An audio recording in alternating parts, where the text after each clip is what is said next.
let's. It's about that time. Hey Lisa, hey Brenda, call Keisha and let's Gwenda. It's the ender. And she's Hello people, here. welcome to the 25 Flow Show with Eileen, Kairu. And today I got an amazing guest in the studio. And just before I introduce her, here's a little showreel of what she's done in the industry.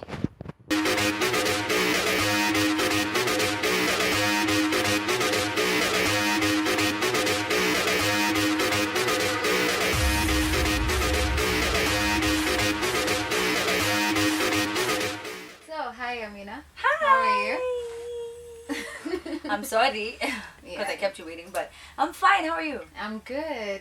So we've had so many things in the tabloids about how you're a TV host, Yes. a radio presenter, a mother, a wife. So who, in your own words, who is Amina? Amina is a hard-working, family-loving, God-worshipping hustler. I think that's how I could describe myself. Yeah. Ah, nice. So in this hustle, how many jobs are you juggling at the moment? At the moment, emceeing, radio, TV, being a mom and a wife is a full-time job. Yeah. And then voiceovers and a lot of my campaign. So a lot of charity work. That I think that's it. Yeah. Charity work, like what examples? Yeah. So we have this project that we're doing with a very lovely lady who wants to stay anonymous. There's a sanitary towel that we have come up with, and we're going to be donating it to different institutions countrywide. And we have partnered with an organization that was founded by one of the MP's wives, who again do not want to be named, but they have an organization, all the wives of the members of parliament here in Kenya, and they do a lot of charity work. And one of the things that they were interested in is sanitary towels. So then we're going to help supply the sanitary towels to girls all over the country. Now the difference between the sanitary towel and any other that you have ever seen is that this one comes with a panty, if I could say, and it's washable and reusable to up to 7 times. Now what happens is the non-government organizations, when they go and donate things, they do not think of what's going to happen tomorrow. And I will continue in a bit. I am originally from Isiolo. Watu yangu anatoka na Moyale. Habari yako mimi anatoka huko. Sasa kama English iko na shida wewe anaelewa tu. Amina's authenticity and her link to her cultural background can be seen all over her social media posts. And to find a woman in the industry that is competitive, who is keeping it real and simple, is not an easy task. Right, and now I'm back. I'm so sorry. I had to remove my hat. I don't know why. For some reason, it is very hot. So as I was saying, then I'm doing brunch with Amina, which I'm going to be sitting. There's going to be an intimate brunch session where I sit down and I just talk to people who've supported me for so long and want to see how I got here. I really don't think I've done anything special. I just feel like I just have not given up, and they should just know that we're all normal. We're not any different. We've not been given a silver platter. We're just working hard, so there's no shortcuts. And there's also another campaign that I'm going to be launching in June, and yeah, so that's what I'm doing, and a company that I've opened that's going to be doing something really exciting. I can't wait to drop it on my birthday, June 29th. So Nice. 5 days after my birthday. So. Oh yeah? Yeah. Okay. Anyway, so I'm sure we're all interested in knowing your educational journey, your background. Like, did Amina just happen the other day, or is it something that you've been working on since you well, yeah, because I wanted to do IR and I wanted to do law. And then when I finished high school, I was in Kenya High, Boma.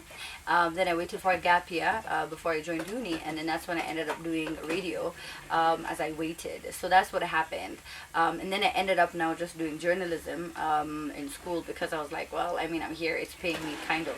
But then now I want to finish up on my PR and marketing, which I had started, and then now I can kind of stopped because of my schedule. Yeah. But I really want to go back and do it. And I'm thinking of doing online classes because that's the only thing really that I can do at this time. And then French classes I started and also stopped because again of my schedule. But then now getting a private tutor because you always have to make things work, and there's always a way to make it work. No matter what it is you're doing, no matter how crazy your time is, you still have to find a way to make it work. So that's it. I hope it wraps it up. Yeah, it does. So since journalism wasn't your first choice, do you think that now that you're here and now that you're working on the practical stuff, it's more enriching for you than being in a classroom? Definitely. I think when you are getting your experience when you're hands-on, you cannot compare that to a classroom. There's so many things that they live out, and there's so many things that you learn in class that you rarely ever use in in real life. It's just like in the actual field, this is not what I thought, because I used to ace it in class, and here I'm just feeling like I don't know what's going on.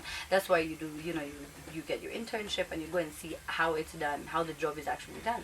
And you see, for a lot of what I do is really just about your personality, and you cannot be fun loving by being in class. You understand what I'm saying?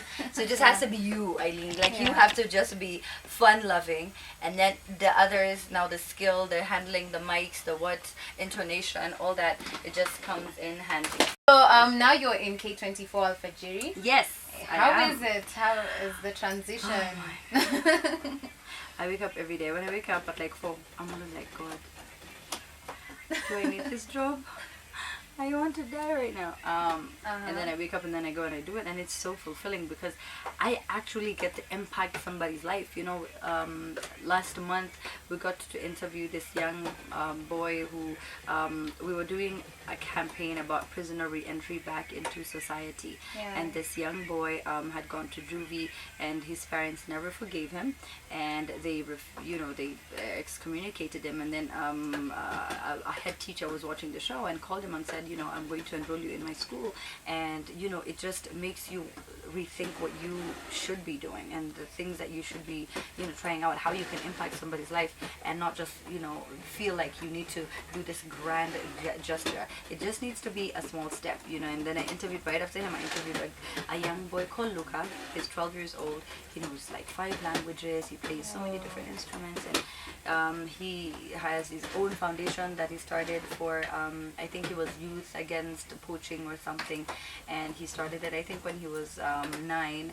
And what have you done? You know, sound like women's organization. Then now you start doing that. Okay, that's nice.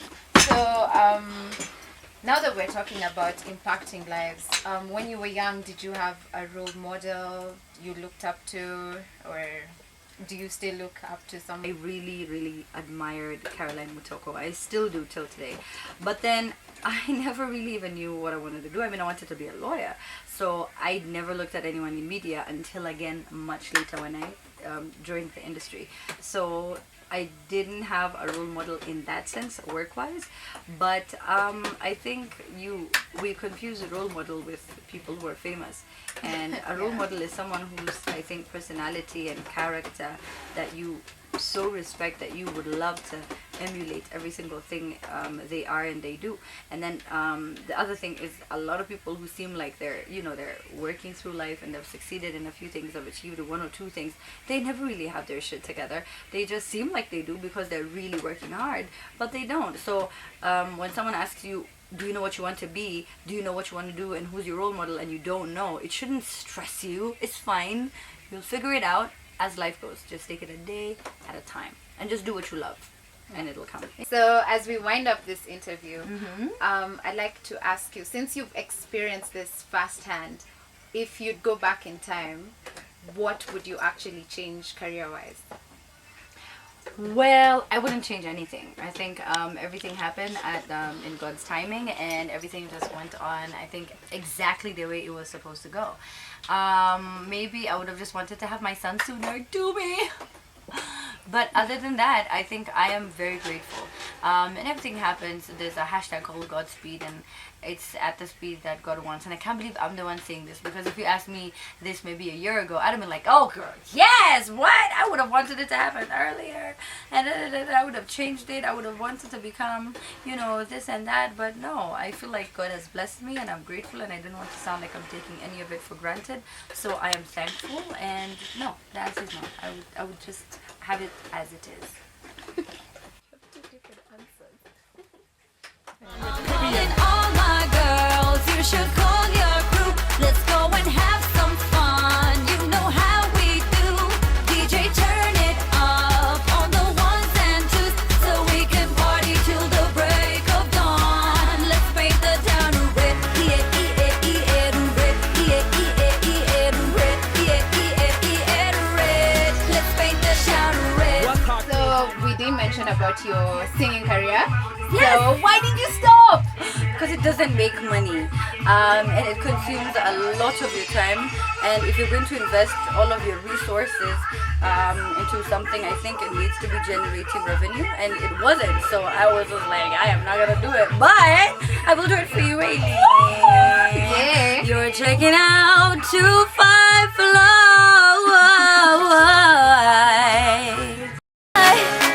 I've been working all week and Shit. I